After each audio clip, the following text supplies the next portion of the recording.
Allow me to introduce Klaus, one of the most impactful characters in the entire Xenoblade series. No one else has ever left a legacy as world-altering as this, nor impacted the narrative so profoundly. It's no exaggeration to say that the entire Xenoblade trilogy was birthed from this one man's actions, and within this video, we'll be exploring the true significance of his deeds and the monumental legacy that he left behind, explaining exactly why we refer to this arc as the Klaus Saga. So, as the man himself once said, "Let's begin the experiment."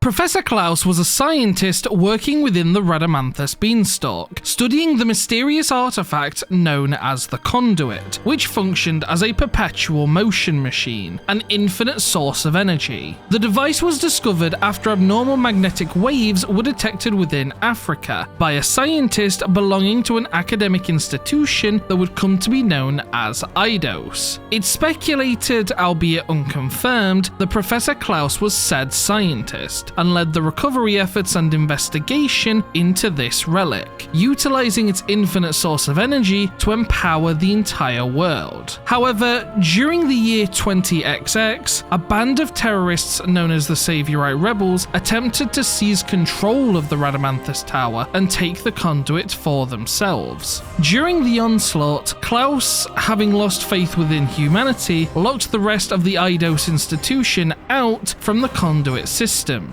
intending to use the device himself for the purpose of birthing a new, brighter world, fueled by his selfish ambition and scientific curiosity. Thus, the proceedings that followed inevitably led to the activation of the conduit, destroying the current world and creating a new one. 2 new worlds to be exact. Even so, due to his proximity of the experiment's epicenter, Klaus was torn asunder, and half of his body, mind and soul were flung towards this new world, where they would manifest in the form of Zanza, whilst his remaining half would remain within the old world and assume the title of the Architect. Zanza was made up of Klaus's negative qualities and aspects, leading to his self-proclamation of being a god upon this new world, aiming to simply prolong his own existence, whereas the Architect retained only his regrets for what he had done, diverging from his other self and embodying the persona of a benevolent deity, assisting life to flourish within his absence, in a desperate attempt to make amends. Thus, the dichotomy of Klaus's being manifested in 2 distinct yet connected realities, each influenced by the fragments of his divided soul.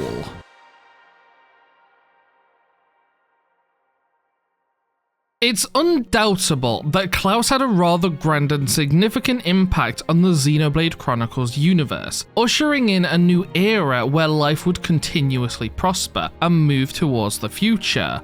But allow me to ask you a simple question. Did Klaus do the right thing? Now, your initial reaction may be to think that the answer is rather straightforward, especially after we've witnessed 3 adventures of people making said decision worthwhile, but I would argue the opposite. In fact, I'd go as far to say that this is the hardest question to answer in the entire series, and let me explain why.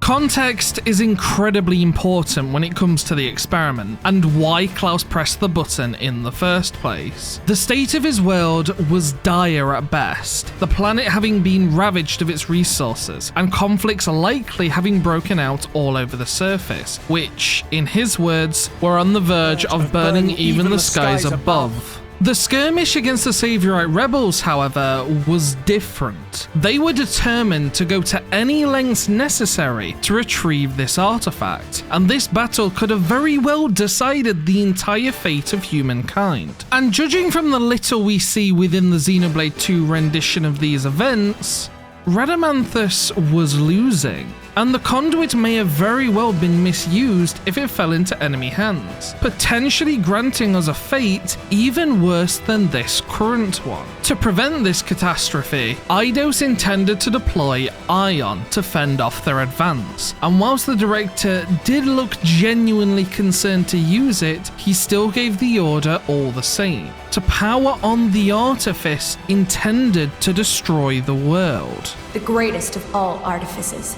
The artifice that exists solely to destroy the world. Ion. The collateral damage from Ion's activation may have been even more significant than what Klaus's experiment was, and that still might not have been enough with how prepared the Saviorites were anyway.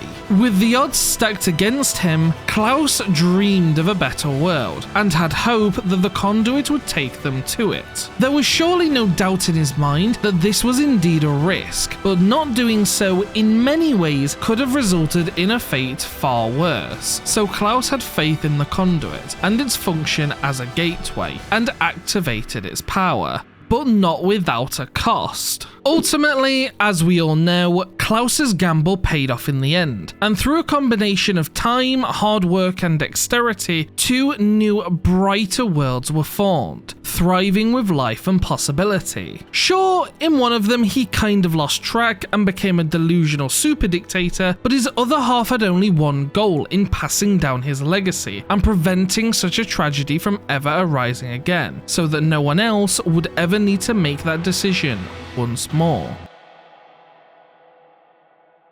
The problem is, however, that despite working, reality is still cruel. It can't be forgotten nor understated that by technicality, Klaus is responsible for the deaths of somewhere between 8 to 10 billion people, all through his activation of the conduit. Nearly the entire population was killed or flung into different dimensions, and those fortunate ones who were lucky enough to survive ultimately succumbed to Klaus's actions and became Guldos, seeking eternal life for themselves. I believe you saw them when you were in Moritha.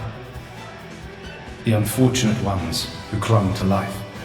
A product of mankind's age-old quest for immortality.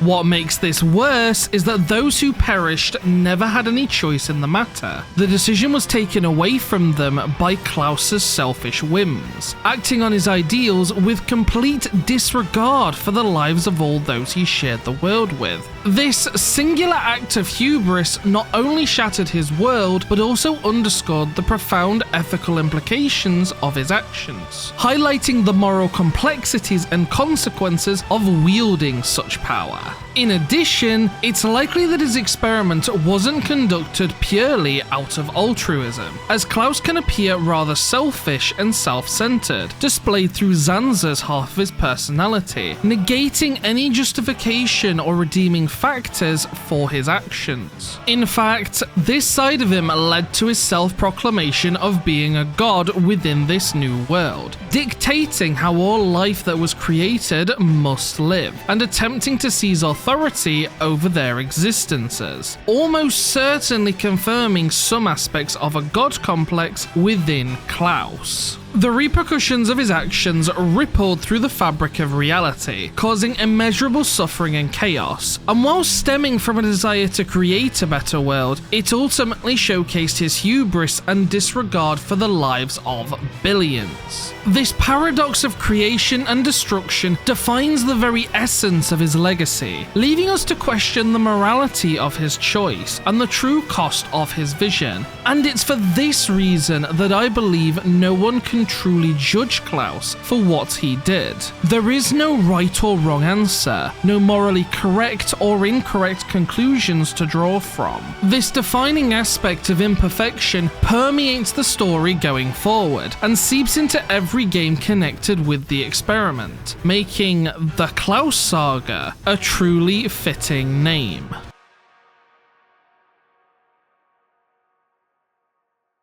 The essence of Klaus's actions reverberates throughout the entirety of the Xenoblade trilogy. For example, Xenoblade 1 and 2 both act as polar opposites to one another, each representing an aspect of the experiment through the concept of destruction and recreation. Zanza wished to destroy the world once more, in an attempt to perpetuate his existence, embodying the consequences of Klaus's actions, whereas Xenoblade 2 symbolizes the reconstruction of the universe through the architect's efforts, attempting to desperately rebuild the world he once destroyed. Together, both of these games represent the duality of Klaus's legacy, highlighting the architect's influence in shaping the moral and philosophical undertones of the story, which then contrast sharply with Zanza's authoritarian rule, illustrating the perpetual cycle of destruction and renewal that defines the Klaus Saga itself. But where this gets really interesting is when we include Xenoblade 3 and its DLC story, Future Redeemed.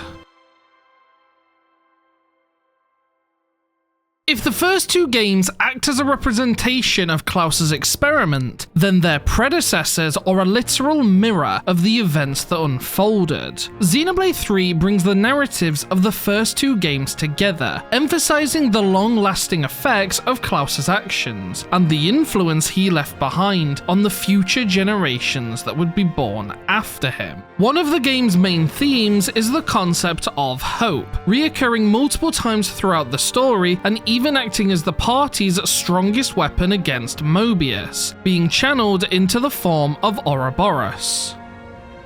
Their hope. Hope? Dreams. Desires. The future. Yes, they are hope personified.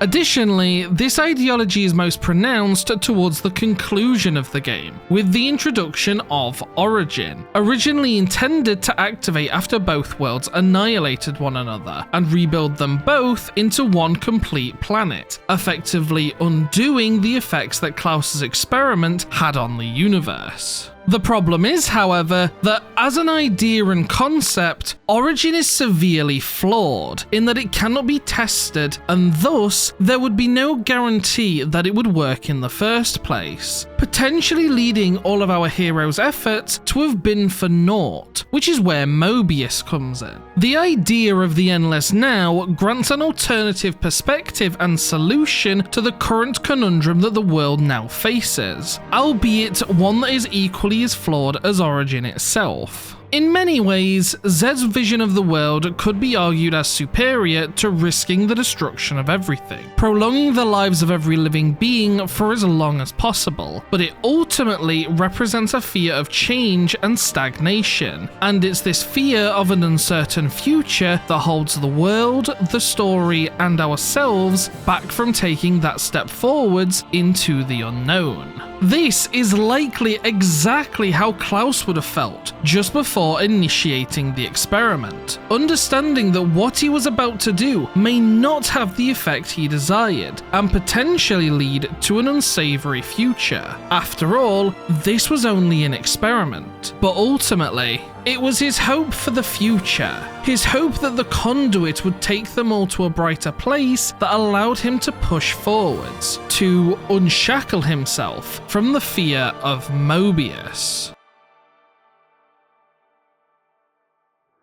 This becomes more apparent, however, within Future Redeemed, through the presence of Alpha, reintroducing the original ideology of Klaus via his interference within Ionios. Whilst presented in a very different context, Future Redeemed effectively rebuilds the scenario of Klaus pushing the button and initiating the experiment, through Alpha's attempt to whisk away the new lives of the city people to start over once again, shepherding the narrative to a climactic confrontation. Symbolically, the ending of the DLC story features all respecting parties, with Alpha representing Klaus himself, the Olden Ones representing the other people within Klaus's world, and Matthew, being born of the city, representing the future lives that sprouted from Klaus's new world. This is where the story of Xenoblade 3 and an extension, Future Redeemed, really come into their own, as they reflect one of the most crucial aspects of Friedrich Nietzsche's teachings about the future itself, and the concept of the eternal recurrence. In short, it follows the idea that the actions and decisions of the past shape our present and future, with Klaus's experiment and its aftermath serving as a testament to this, with the consequences of his choice resonating throughout the trilogy and affecting countless future lives that were born from his past transgressions. By revisiting the pivotal moment of Klaus's experiment, Future Redeemed emphasizes the perpetual struggle between hope and despair, creation and destruction,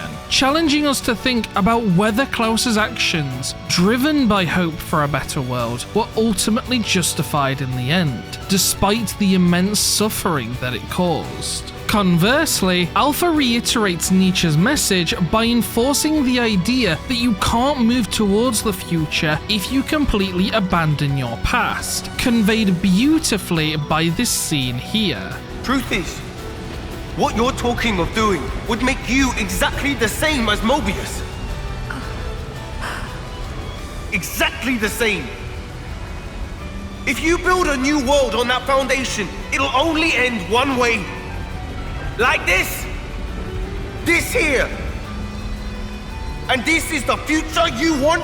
Thus, the presence of Alpha and the reenactment of the experiment highlight the ongoing relevance of these questions and the enduring impact of Klaus's legacy. Through this narrative device, Future Redeemed reinforces the idea that history is not merely a series of past events, but an ever-present force that shapes our decisions and destinies. It invites the player to reflect on the moral complexities and ethical dilemmas that arise from wielding such immense power, just as Klaus did, and in doing so, it deepens our understanding of the Xenoblade universe and the profound thematics at its core. In this way, despite never actually meeting the original Klaus, the Xenoblade trilogy conveys who he would have been, and provides a sense of his legacy and presence within all of the games. Klaus was a man who made a mistake, a colossal one on a universal scale, and Takahashi does an incredible job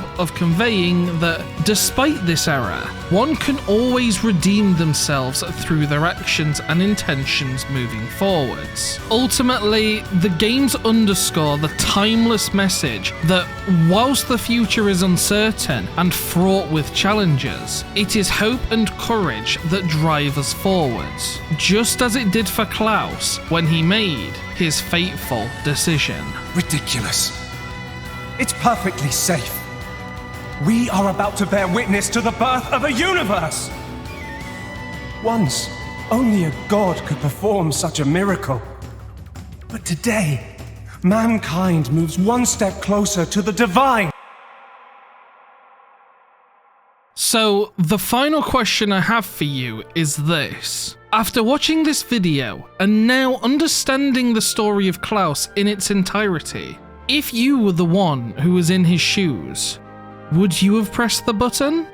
Let me know in the comments below. Of course, if you enjoyed this video, make sure to hit that like and subscribe button below, as it helps me out a ton and promotes my videos to a larger audience, helping everyone come together to truly understand and appreciate the profound effects that Klaus had on this story. I once more thank you all for watching though, and I hope to catch you in the next one. This is JB, signing off.